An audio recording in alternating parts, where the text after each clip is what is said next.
প্রতিদিন গোল্ডের দাম যেমন বাড়তেছে, মানুষ 17 প্রো ম্যাক্স কেন কিনতেছে এক ভরি গোল্ড না কিনে?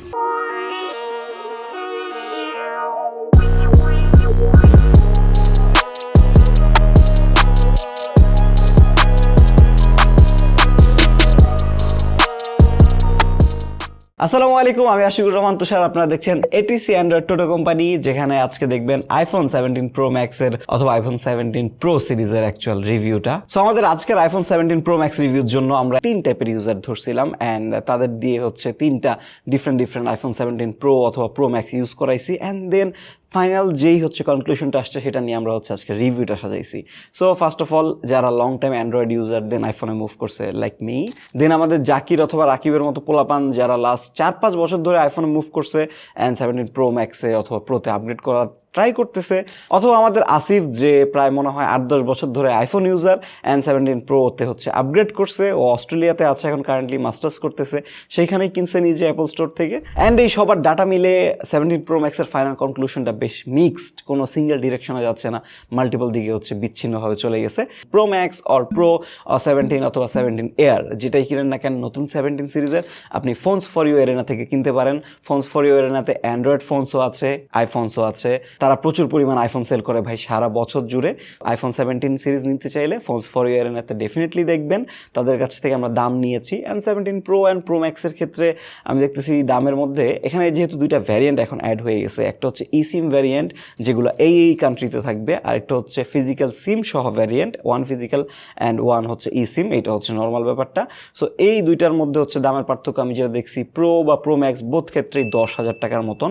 অ্যান্ড ফোনস ফর ইউ এরেনাতে বোথ আছে। আপনাদের ডিসক্রিপশন বক্সে আমি পেজ লিঙ্ক দিয়ে দিচ্ছি, আপনি সেখান থেকে আরও বিস্তারিত জানতে পারবেন ফোনস ফর ইউ এরেনা নিয়ে। আর আইফোন তো কেমন আপনারা জানেনই ভাই, দাম শুরুর দিকে একদম উঁচায় থাকে, দেন নামতে একটা জায়গায় গিয়ে থাকে। সো আই থিঙ্ক এবার যেহেতু আইফোনের দাম গ্লোবালি বাড়ছে, 17 প্রো ম্যাক্সের ক্ষেত্রে দামটা এসে ঠেকবে 1,70,75,000 দিকে অলমোস্ট। অ্যান্ড প্রো এর ক্ষেত্রে আপনি ওই যে 10,000 টাকা, মনে হয় 15,000 টাকার মতন কম পাইতে পারেন। এইটা হচ্ছে একটা রাফ আইডিয়া, বাট দামটা কমলেই নেওয়া সবচেয়ে ভালো। এখন মোটামুটি অনেকখানি কমে গেছে, মানুষ কেনার দিকে গেছে, ফোনস ফর ইউ এরেনা থেকে প্রচুর কিনতেছে। ওকে, সো 17 প্রো ম্যাক্সের অ্যাকচুয়াল রিভিউর দিকে আমরা যাই। ফার্স্ট থিং কথা বলতে হবে ভিজুয়াল চেঞ্জেস নিয়ে and hand feel, build quality, body, এটা স্বাভাবিক তাই না? সো ভাই এবার কিন্তু অ্যাপল বেস্ট চেঞ্জেস এনেছে। আপনারা অলরেডি জানেন যে তারা হচ্ছে তাদের টাইটানিয়াম ফ্রেম থেকে সরে গিয়ে এবার কমপ্লিটলি ইউনিবডি অ্যালুমিনিয়ামে চলে গেছে। হ্যাঁ, এইটা কিন্তু কমপ্লিটলি ইউনিবডি, মানে একটা পিস দিয়ে হচ্ছে গোটা ফ্রেমটা সাজানো, মাঝখানে ম্যাক্স সেফের পার্টটার জন্য ওরা হচ্ছে এখানে গ্লাস ইউজ করছে। এছাড়া পুরোটাই কিন্তু একটা সিঙ্গেল অ্যালুমিনিয়ামের বডি। অ্যান্ড এই জিনিসটা আমার কাছে ভালো লাগতেছে, আবার খারাপও লাগতেছে। ভালো লাগার কারণগুলো খুব সুন্দর। অ্যালুমিনিয়াম ভাই টেম্পারেচারের ক্ষেত্রে হচ্ছে বেটার ডিস্ট্রিবিউট করতে পারে, অ্যান্ড হিটিংয়ের ক্ষেত্রে আইফোনের বরাবরই একটা বড় সড়ো অভিযোগ থাকে, সেটা কিন্তু এবার অনেকখানি সলভড হয়েছে। অন্যদিকে অ্যালুমিনিয়ামের যে সমস্যাটা ভাই, সেটা হচ্ছে আপনারা অলরেডি জেনে গেছেন, জায়গায় জায়গায় গুতা খাইতেছে, মানুষের পকেটে থাকতেছে, স্ক্র্যাচ পড়তেছে, একটু টুকটাক যদি কোনো জায়গায় কোনাকাঞ্চি বাড়ি খেয়ে যেতেছে সেখানে মোটামুটি দাইবা যাচ্ছে, সেখানে রং উঠে যাচ্ছে, সেখানে বড় ডেন্ট পড়ে যাচ্ছে। অ্যান্ড এইটা কিন্তু আপনি 17 প্রো আর প্রো ম্যাক্স কিনলে ভাই আপনার নাম্বার 1 কনসার্ন হওয়া উচিত। 17 প্রো অ্যান্ড প্রো ম্যাক্সের ক্ষেত্রে যে কালারগুলো পাওয়া যায়, ডার্ক যে ব্লুটা আছে, এই হচ্ছে অরেঞ্জ কালারটা আছে যেটা আইকনিক, যেটা সবাই ভাবছিল যে কম মানুষ কিনবে, কেমন কটকটে কমলা আমরা এটাকে নাম দিয়েছিলাম, বাট এইটাই কিন্তু অ্যাকচুয়ালি বেশি সেল হচ্ছে ভাই। এটা কিন্তু মানুষের বেশি হাতে যাচ্ছে, স্পেশাল কালার বলে কথা। এই দুইটার মধ্যে মানে কমলা অ্যান্ড নেভি ব্লুটার মধ্যে এগুলো ডার্কার কালার, তো এগুলায় কোনো টাইপের স্ক্র্যাচ অথবা হচ্ছে একটু গুতা মুতা খাইলেই ভাই সেটা ফ্রেমে খুব ভালোভাবে ভিজিবল হয়ে যায়। অ্যান্ড সেইটা আপনার রিসেল ভ্যালুকে হেভিলি এফেক্ট করবে। আপনার ইউজার যে এক্সপিরিয়েন্স, একটা গুতা টুতা খাই গেলে আপনার মোটামুটি মন খারাপ হয়ে যাবে, কারণ খুব চোখে পড়া থাকে যে ডেন্ট খাইছে বা হচ্ছে গুতা খাইছে, যেটা হচ্ছে ইউজুয়ালি আগে টাইটানিয়াম বডির আইফোনে দেখা যেত না, স্টেইনলেস স্টিলের যে আইফোনগুলো ছিল আগে সেগুলো তো দেখা যেত না। সো এইটা একটা মেজর কনস, অ্যান্ড এইটা মোটামুটি আপনাদের ভোগাবে। সিম্পলি এটা অ্যাভয়েড করতে হলে আপনার কেস ইউজ করতে হবে, যদিও প্র্যাকটিক্যালি বেশিরভাগ মানুষ এরকম দামি ফোন কিনলে কেস সহ ইউজ করে, বাট এত টাকা দিয়ে কিনতেছেন তখন কেস কিনে কেন এটারে আমার বাঁচাইতে হবে অলওয়েজ, এই কোশ্চেনটা থেকেই যায় মোস্ট ডেফিনেটলি। আবার কেস থাকার পরেও কিন্তু মেজর ড্রপের ক্ষেত্রে কিন্তু আপনি গোতা গাতা খায়া যেতে পারেন। এখন এইটার একটা ব্রাইট সাইডও আছে অ্যালুমিনিয়াম ব্যবহারের। আপনি যদি একটা প্যাটার্ন খেয়াল করেন, যেটা আমরা খুব ভালোভাবে খেয়াল করছি, আগের 15 pro max 16 pro max titanium ছিল, সেটাতে মেটালটা ফ্রেমটা হচ্ছে খুবই ডিউরেবল ছিল। অ্যান্ড ওইটা যখন হচ্ছে পরে যখন আছাড় খায়, ইভেন এটিসি কিন্তু ফার্স্ট আইফোন 16 প্রো ভেঙে ফেলছিল মনে হয় বাংলাদেশের মধ্যে। সো আপনারা তখন অনেক ধরনের মন্তব্য করছেন। আপনি যদি এখন এসে দেখেন খুব ক্লিয়ার ব্যাপারটা দেখা যায়। ওইটাতে আপনি দেখবেন ফ্রেমে স্ক্র্যাচ ডেন্ট খুবই কম, মানে ড্যামেজ খুবই কম, বাট পিছনের গ্লাসটা খুব ইজিলি ড্যামেজ নিয়ে নিছে। অ্যান্ড আমরা প্রচুর পরিমাণে মানুষের রিভিউজ নিছি যারা 16 Pro ইউজ করছে, 15 Pro ইউজ করছে, ইন্টারন্যাশনাল ব্যাপার স্যাপার দেখেছি। ওই সিরিজগুলোতে কমন ফ্যাক্টর ছিল যে ফ্রেমটা ড্যামেজ কম নিবে, সামনের ডিসপ্লে অথবা পিছনের গ্লাসের দিকে সে হচ্ছে প্রেশারটা ঠেলে দিবে, অ্যান্ড ডিসপ্লে এই জন্য খুব ইজিলি ক্র্যাক হইতো আর পিছনের গ্লাস ইজিলি ক্র্যাক হইতো। বাট এই 17 Pro সিরিজে আসলে এটার অ্যালুমিনিয়াম বডি হচ্ছে ড্যামেজটা বেশি নিয়ে নেয়, এর কারণে হচ্ছে ডিসপ্লের দিকে কম প্রেশার যায়, ডিসপ্লেটা হচ্ছে কম ফাটার চান্স হচ্ছে বেশি, মানে ডিসপ্লেটা ফাটার চান্সটা অ্যাকচুয়ালি কম। ওকে, এই পার্টটা যদি আপনারা ক্লিয়ার হন, নেক্সট পার্টটা হচ্ছে ফ্রন্টের সিরামিক শিল্ড 2। আমরা ইউজুয়ালি ওদের গ্লাস নিয়ে কথাবার্তা তেমন বলি না, বাট এইখানেও কিন্তু অ্যাপলের একটা প্যাটার্ন আছে ভাই। আগে খেয়াল করতাম অ্যাপলের যে ফ্রন্ট গ্লাসগুলো আছে খুব ইজিলি স্ক্র্যাচ পড়তো, অ্যান্ড্রয়েড ফ্ল্যাগশিপগুলোর তুলনায় খুবই ইজিলি স্ক্র্যাচ পড়ে যেত, প্রচুর স্ক্র্যাচ প্রোন ছিল। এবার সিরামিক 2তে ওরা অনেক ব্র্যাক করছে, আমরা ভাবছি ওই ইউজুয়াল অ্যাপলের গ্রেটেস্ট ইনোভেশন, শিট টক হ্যান ত্যান বুংচুং, অ্যাকচুয়ালি কাজের। আমরা লং টাইম স্ক্রিন প্রোটেক্টর ছাড়া এটা ইউজ করছি, বাইরের দেশের মানুষের রিভিউ নিছি, অ্যান্ড সেখানেও সিগনিফিকেন্টলি খেয়াল করা যাচ্ছে ceramic shield 2 much more harder. এই ডিসপ্লেটা ভাঙা আগের থেকে বেশি কঠিন হবে, এই ডিসপ্লেটা স্ক্র্যাচ পড়া আগের থেকে বেশি কঠিন হচ্ছে, এটা মোটামুটি অলরেডি প্রুভেন হয়ে গেছে। সো এই সাইডটা আপনি ভালো পাচ্ছেন, বেটার পাচ্ছেন। যদিও ব্যাকের যেই গ্লাসটা এই পার্টটুকু এটা কিন্তু সিরামিক শিল্ড 1 এখনও, মানে আগেরটা। সো এখানে আগের মতোই স্ক্র্যাচ করবে, আগের মতোই হচ্ছে ভাঙ্গার চান্স বেশি, বাট ওই যে অ্যালুমিনিয়াম বেশি ড্যামেজ নিজে নিয়ে নেয়, এই জন্য ওর একটু বাঁচার চান্সটা আগের থেকে একটু বেশি। এগুলো বাদ দিলে নতুন কিছু নাই অ্যাকচুয়ালি, নতুন ডিজাইন ল্যাঙ্গুয়েজটা বলতে পারেন অনেকের কাছে ভালো লাগে নাই, প্রচুর মানুষের কাছে ভালো লাগে নাই, বাট পার্সোনালি আমার কাছে ভাই ভালো লাগছে। আগে 16 Pro আমি যখন ইউজ করতাম তখন দেখা যাচ্ছে যে হচ্ছে মিলায় ফেলতেছে, মানে 15 নাকি 16 সিরিজের কোনটা বোঝানো বেশ টাফ হয়ে যাচ্ছে, মানুষেরও বোঝা টাফ হয়ে যাচ্ছে। এবার কিন্তু একটা ডিস্টিংটিভ একটা ল্যাঙ্গুয়েজ ও ডেলিভার করতেছে। অ্যান্ড কালারের ক্ষেত্রে ওই যেটা বললাম কটকটা অরেঞ্জটা মানুষ বেশি কিনতেছে, আমার পার্সোনালি দেখতে ভালো লাগতেছে হচ্ছে ডিপ নেভি ব্লুটা, আমি ওটা কিনতে চাই, বাট অ্যাকচুয়ালি কিনতে হবে মনে হয় সিলভারটা, কারণ সিলভারটা হচ্ছে ঘষা খাইলে দাগ টাগ খাইলে ডেন্ট পড়লে একটু কম লক্ষ্য করা যায়। সো ওইটাও কিন্তু কিছু মানুষের দিকে যাচ্ছে। এবার যদি ডিসপ্লে নিয়ে কথা বলি, এখানে ডিজাইনের সাথে একটা কানেকশন আছে, অ্যান্ড আমার কাছে এটা বিরক্তিকর লাগছে ভাই। আপনি সারাদিন ডিসপ্লের দিকে তাকায় থাকেন, অ্যান্ড আপনি যেই কালারের আইফোনটা কিনছেন ভাই, এটা কিন্তু অ্যাকচুয়ালি আপনার সারাদিন দেখা লাগবে, কারণ ডিসপ্লের দিকে তাকায় থাকতে ফ্রেমের কালারটা অ্যাকচুয়ালি দেখা যায়, অ্যান্ড অরেঞ্জ কালার নিলে সারাদিন আপনার চোখের সামনে অরেঞ্জ ভাসতেছে। সিলভারটা নিলেও একটু রিস্কি, সারাদিন সাদা তাকায় থাকতেছে। নেভি ব্লুটা নিলে অ্যাকচুয়ালি এই জায়গাটা একটু সেফ অপশন। দ্য ডিসপ্লে মানে আগে থেকেই গুড ছিল, এখনও ভালো, ওইরকম মেজর কোনো আপগ্রেড আসে নাই।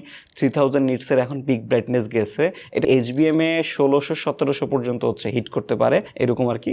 Still very good enough, very bright, কোনো প্যারা খাওয়ার কোনো কিছু নাই, বাট এখনও মনে হয় অ্যাপল ডিসপ্লেতে আরেকটু রেভলিউশনারি কোনো কিছু অ্যাড করতে পারে, এটা ডেফিনেটলি একটা ইচ্ছা থাকবে, কারণ বাকিরা অনেক কাজ করতেছে কিন্তু ডিসপ্লে নিয়ে। অ্যাপল কিন্তু এবার একটা কাজ করছে যেটা কাজের, সেটা হচ্ছে অ্যান্টি রিফ্লেক্টিং কোটিং। আপনি ইউজুয়ালি দেখে অত ভাই বুঝবেন না, যখন আপনি হচ্ছে 16 Pro Max অথবা 15 Pro Max-এর পাশাপাশি রাখবেন তখন বুঝবেন যে না, অ্যান্টি রিফ্লেক্টিং কোটিংটা আছে। এটা হচ্ছে সানলাইটে, এটা হচ্ছে কোনো আলোর সোর্সের নিচে ইউজ করতে গেলে তখন হচ্ছে ডিসপ্লেটা একটু বেশি ভালো লাগে। বাট যখনই আপনি ভাই পাশাপাশি রাখবেন একটা S25 Ultra, হয়েছে কাম, মানে এটার অ্যান্টি রিফ্লেক্টিং কোটিংরে বাচ্চা লাগে, লিটারালি বাচ্চা লাগে। সো S25 Ultra লেভেলের কোটিংটাই দরকার ছিল। ওরা যেহেতু পরে গেছে, ওরা যেহেতু পারফেকশনিস্ট, ওরা বেটার জিনিসে যাইতো, এই জায়গায় ডেফিনেটলি ক্রিটিসাইজ করার মতন আইফোনকে। এখন আইফোনের ডিসপ্লে নিয়ে মেজর কোনো কনসার্ন নাই, কিছু ছোট কনসার্ন আছে, লাইক অনেকে বাগ বিভিন্ন ফেস করতেছে, লাইক হচ্ছে ডিসপ্লের কোনো কর্নার হচ্ছে একটু ডার্কার হয়ে যাচ্ছে, লাইক শ্যাডো পড়তেছে, অনেকেটা আবার নাইট শিফট নিয়ে প্রবলেম হচ্ছে। বাট আমাদের যতগুলো ইউনিট ছিল এগুলোতে এই টাইপের কোনো সমস্যা ছিল না। একটা জিনিস আপনি যদি ক্লোজলি মনিটর করেন, অ্যাপলের আগের থেকে এটা সব 120 হার্জে আছে, বাট কিছু অ্যাপের ক্ষেত্রে সার্টেন পয়েন্টে যায় ও 80 হার্জে চলে গেছে নিজে নিজে, এমন একটা ব্যাপার স্যাপার 80 হার্জে ফিক্স থাকার চেষ্টা করতেছে। ওই ব্যাপারটা আমরা এই 17 Pro Max-এও খেয়াল করলাম, সেম জিনিসটা এখনও কন্টিনিউ হচ্ছে। But overall the display is nice, display is good, এর থেকে বেশি কিছু বলারও নাই, চাওয়ারও নাই এই মুহূর্তে আর কি। কনসার্নগুলো তো জানাই দিলাম। আমরা হার্ডওয়্যার সেকশনে চলে যাই, এটা actually interesting. A19 Pro use করছে, আগের থেকে ভাই পাওয়ারফুল একটা CPU। So A19 Pro powerful হওয়ার কারণে আগের থেকে বেশি হিট জেনারেট করার কথা, অ্যান্ড সেটারে ট্যাকল করার জন্যই ওরা কিন্তু ভেপার কুলিং চেম্বার ইউজ করছে for the first time in Annie iPhone, and হচ্ছে অ্যালুমিনিয়াম বডিটা ইউজ করছে। এই দুইটার কম্বিনেশনে ওরা প্র্যাকটিক্যাল রেজাল্ট দেখাইতে পারছে। আইফোনের যে ওভার হিটিং হওয়ার টেন্ডেন্সি, ওভার হিটিং হওয়ার ব্যাড রেপুটেশন, সেটা কিন্তু এবার অনেকখানি স্থিমিত বা স্টেবল আকারে ওরা রাখতে পারছে। আমি আপনাদেরকে হচ্ছে সাইড বাই সাইড কম্প্যারিজন করে দেখাচ্ছি। আমরা মাল্টিপল গেম খেলেছি, মাল্টিপল হেভি গেম খেলার পরে আমরা রুম টেম্পারেচারে মেজার করেছি, অ্যান্ড সেখানে ক্লিয়ারলি দেখা যাচ্ছে, আপনি যদি চার্টগুলো দেখেন 16 Pro অথবা 16 Pro Max-এর তুলনায় 17 Pro অথবা 17 Pro Max 1, 2, 3 degree degree Celsius পর্যন্ত কম টেম্পারেচার যাচ্ছে।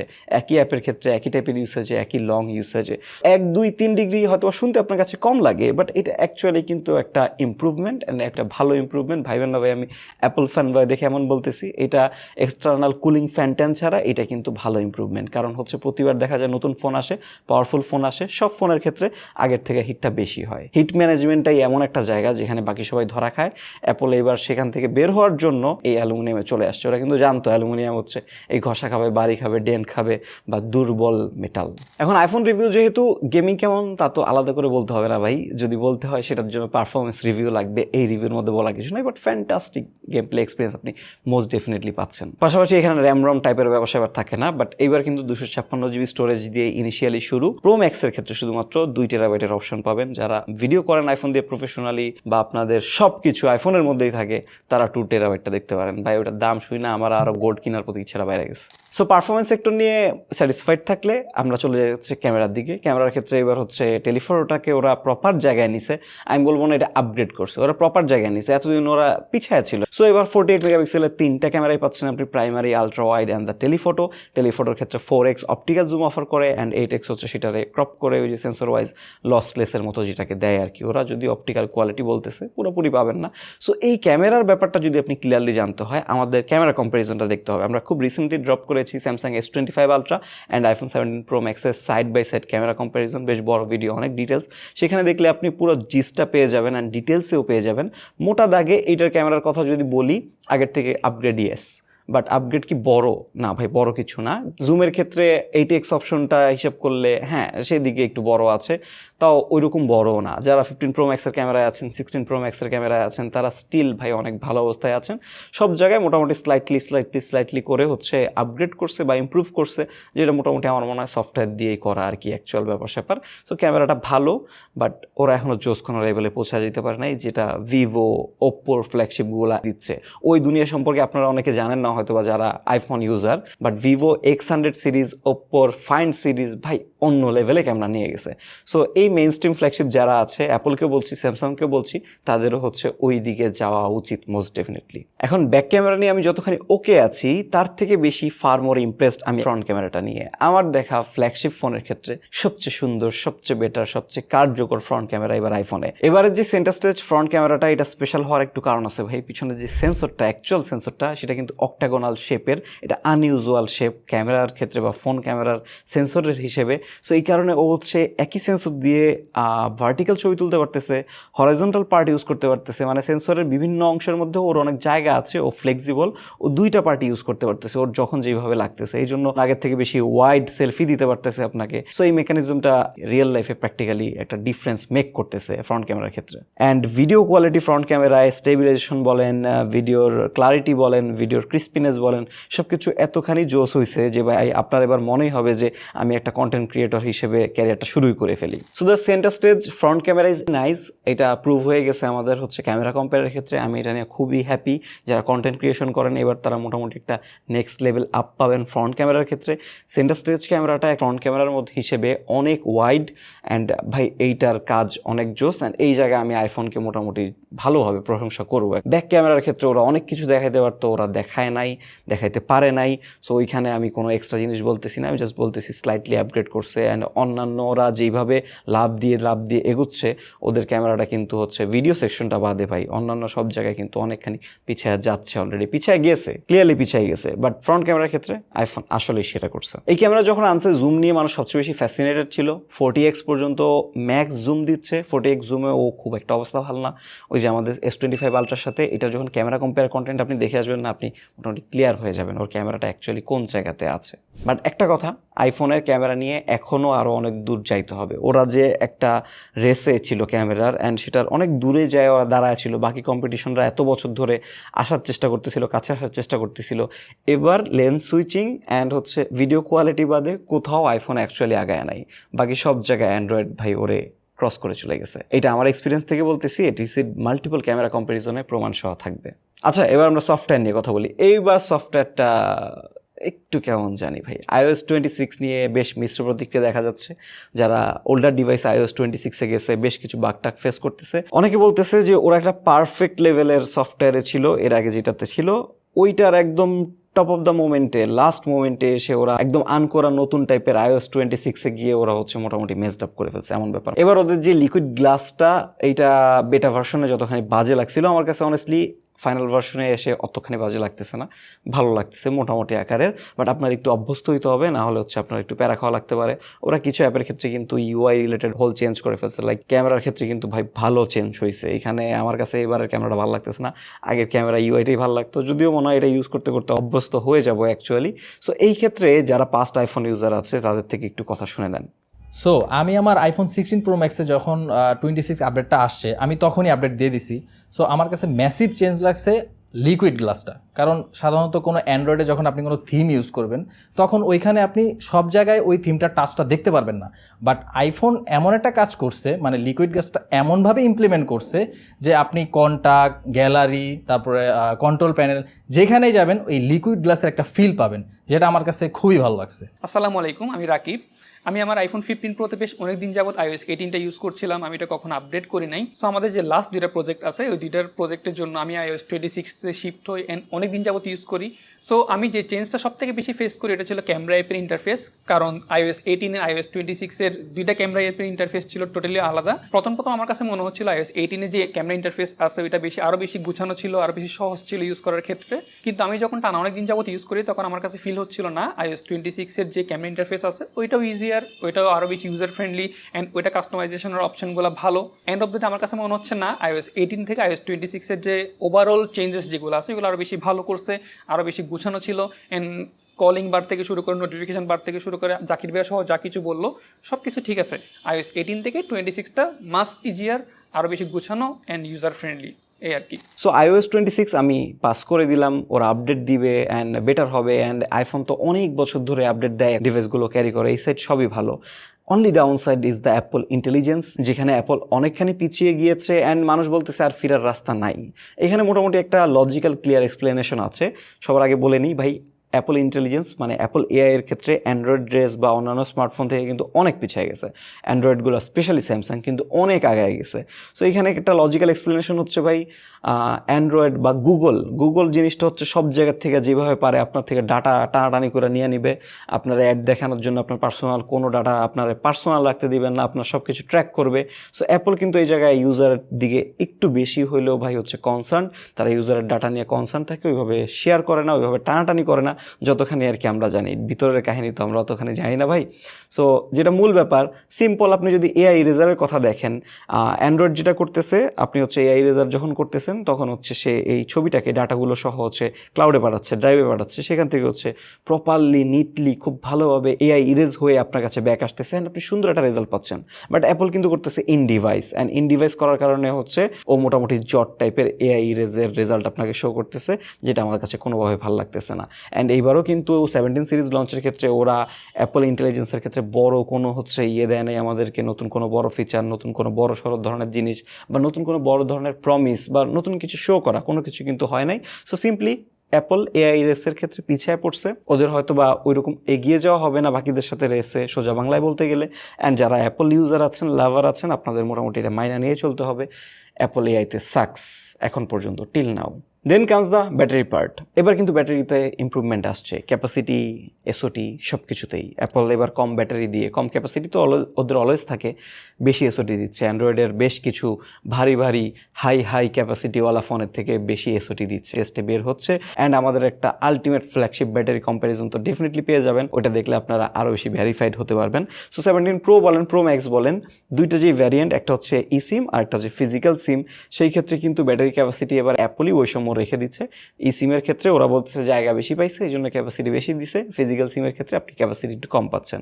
যেটাই আপনি কিনেন না কেন, আপনি কিন্তু ওয়ান্ডারফুল এসওটি পেতে যাচ্ছেন। যেমন আমাদের টেস্টে বাংলাদেশে হচ্ছে ই সিম ভার্সনটা ইউজ করছিল আমাদের পোলাপাইন, 4Gতে ইউজ করছে ফুল টাইম, অ্যান্ড ওরা 6 to 7 আওয়ারের মতন এসওটি পাইছে। আবার অন্যদিকে আমাদের আসিফ হচ্ছে অস্ট্রেলিয়ান ফিজিক্যাল সিম ভার্সনটা ইউজ করছিল, বাট অস্ট্রেলিয়াতে কিন্তু 5G অ্যাভেলেবেল, ও 5Gতে ইউজ করছে।